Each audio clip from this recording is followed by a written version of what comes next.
Hey, what's up, guys? This is the Demi Ramos show. Today we are in Little Italy with Julia Wolf.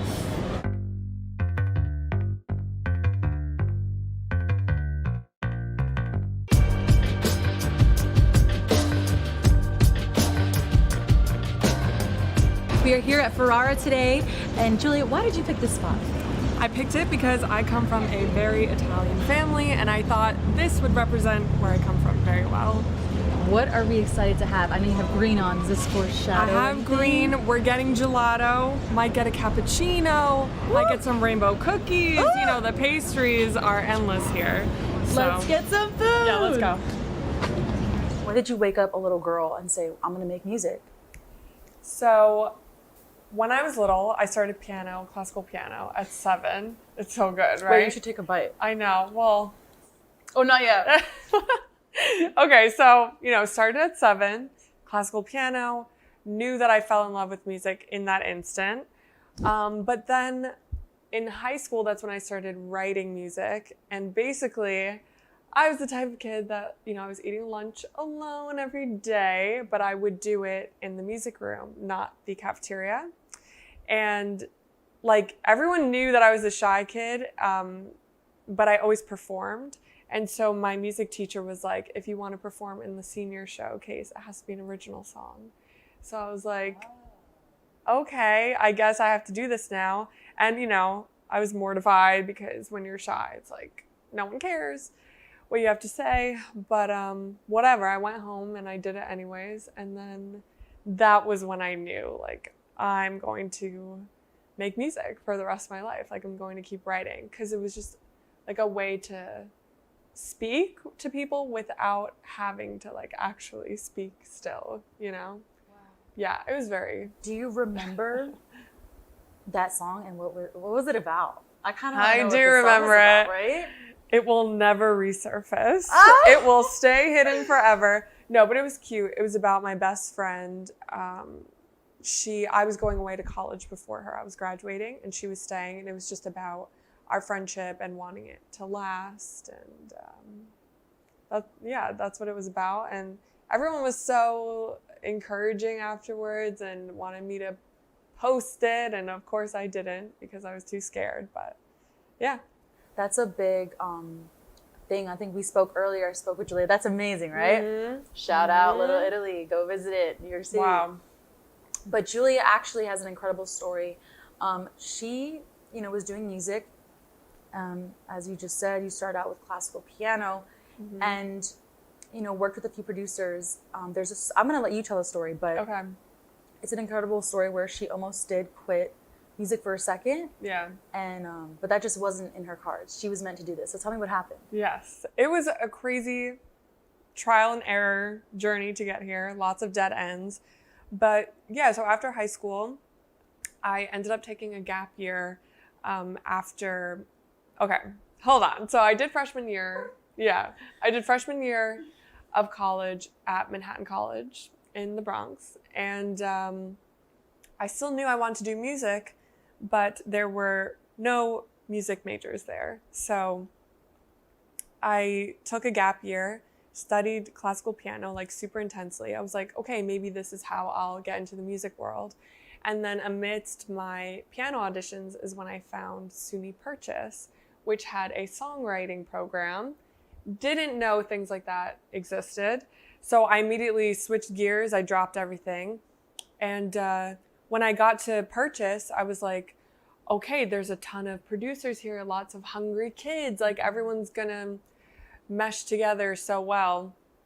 And I could not find anyone that understood what I was looking for, because it felt so simple in my head, what I wanted, and whatever, it wasn't working out. So I graduate, still nothing. I started working at a recording studio, hoping I would find people. And you meet a ton of producers, but still nothing. And I was teaching myself production, getting mixes back, unrecognizable. It just sent me into this very dark, few years of life. I was just super depressed because the thought of any alternative lifestyle was so saddening to me, not doing music.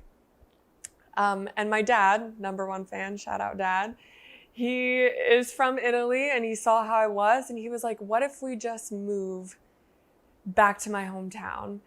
And, you know, maybe you'll find people there. And I was like, yeah, maybe I will. Like, let's. Italian boy? Yeah.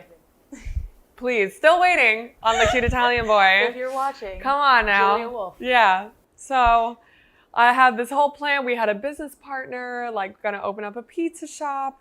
And yeah, I felt hope for the first time. And then after we sold our house, after I'm packing so many boxes, my dad just walks in one day and he's like, I just have this gut feeling that we have to stay because I believe in you and your dream. And I was like, Papa, like, how could you do this to me? Like, I was screaming, I was freaking out. Like, you're taking this away from me. Like, this is all I want. Whatever, you know, we stay. And like a month and a half later, I met Jackson, which, sorry I'm talking so much, but Jackson actually went to Purchase as well. And we met there one day. It was just like a brief passing. And we had always followed each other on Instagram. So that's ultimately, you know, we reconnected again through Instagram. But yeah, it was like a month after we decided to stay. So crazy. So yeah, it's been quite the ride. And now fast forward, she has invented a term called resting bitch face. Well, in a way, you have reinvented the term. Yeah. And we've heard of this, but how did this concept of resting bitch face come, and how did this song get written? Where did this start? So like all my songs, it comes from real life experiences and having everyone tell me I have a resting bitch face. Can you see it? Ew! This is literally like if I'm like just having coffee, I'm just like, and everyone's like, I can't come up. Like no one's gonna approach you. Like no one's gonna, you know, how are you gonna make friends? And it's like, if I'm at a party and I'm not talking to anyone and I'm in the corner and that's how I look, it's not because I'm trying to push people away. It's because I'm so freaking nervous and I can't talk to anyone. And that's just my face. Like, this is just me when I'm not, no expression. And so I had to write the song. There's two parts, part 1 and part 2. And I wanted to just show the alternate meanings that apply to my life. So part 1 is the pros of having resting bitch face. Like being too nice, I've learned has people walking all over me, taking advantage. You know, I'm not the first person to be able to like put my opinion out on the spot or like, you know, be the loudest in the room right away. And people just assume things about you, like you're a pushover or whatever. And so sometimes you have to harness the resting bitch face to get people to take you more seriously. So that's fine. Then part 2, yeah. Part 2 is more, you know, explaining my side of the story when I do look unapproachable, you know. It comes from anxiety and being shy in certain situations where that's how I'm looking because I'm dealing with whatever's going on internally, the internal freak out I'm having. So I'm not going to try and change myself for like the sake of someone else's ego. You know what I mean? Like to make you feel more comfortable. I'm already so uncomfortable. So yeah, those are just the two sides of that. I think as women, we tend to do that by nature. Yeah. Because we're nurturers. Right.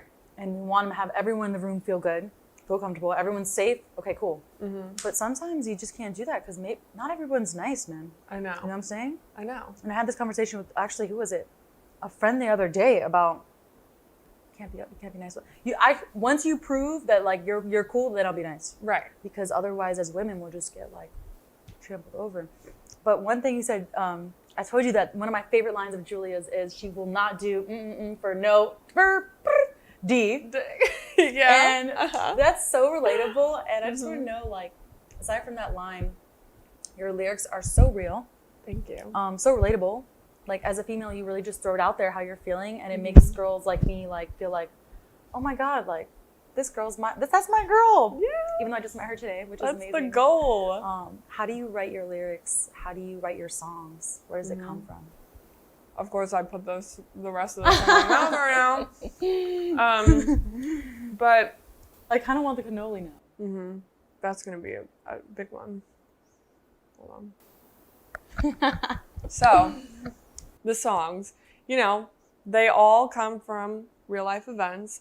I've tried writing from imagination, like, you know, even, you know, session people, like the way that they can write on someone else's experiences.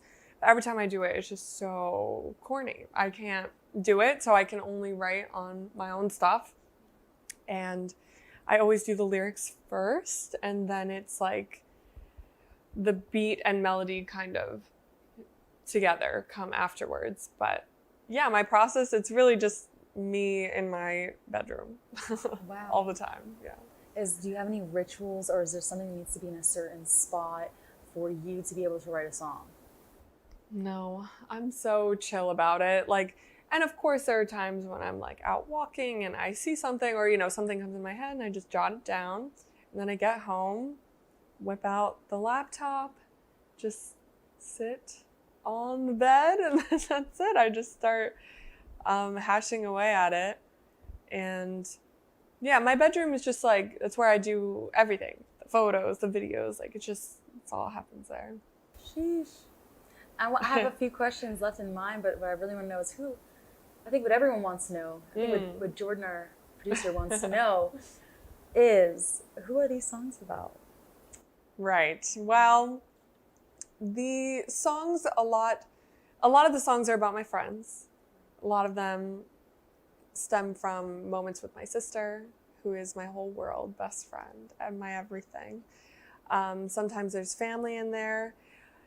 There's no love songs, though. I don't have any love songs in the catalog yet, just because I'm not writing about things I don't know, you know what I'm saying? And I bet it's like you're a successful, like, young artist, female artist, like it's you're coming up. I mean, what is it like dating what is it like to date as Julia Wolf? Oh man, this is gonna make me sound so lame. Okay, I go on dates and stuff, right? But I just and they just worship you. They're like, yeah, Julia. No, nothing like that. Maybe, well, what do I know? But no success yet. It's just hard to click with people, I guess. I haven't had much luck in that department, to be honest. Type? What's your type? What's Julia's? Oh my God. My type, tall. I'm a tall chick. We need, you know, tall. And if you could be covered in tattoos, like just everywhere, that would be great. And we love a long-haired boy. But honestly, please just be funny. Like, if we don't have humor together, we have nothing. You know, we need to laugh. We need to be comfortable with silence as well. Like, I can be a quiet person, and I don't find the silence to be uncomfortable. So I just need someone that is like that, you know? And it's just been tricky to find that. Are you like the girl that likes the creative types, or the athletic types, or the techie types? Ooh, good question. Honestly, I feel like wouldn't mind an athlete. That'd be fun. Ooh. Not that I'm a sporty NBA, girl, though. NFL, NHL, what are we looking at? Oh, NHL is wonderful. We love a hockey boy.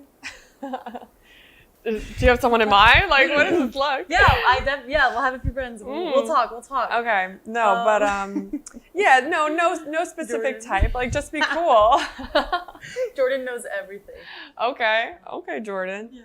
Yeah, just need someone chill and fun. Like, you wouldn't believe how, for some reason, it's just hard to find that. I find myself becoming the therapist a lot of times. Like, things get very intense very quickly, and I'm just like, why does this keep happening to me? Like, I just want to have fun with someone a little bit, and then we can get to the emotional stuff for sure. No emotions for Julia. Like, we love emotion, men, you know, that's great, but it's just, yeah, I'm just trying to go with the flow a little bit, you know.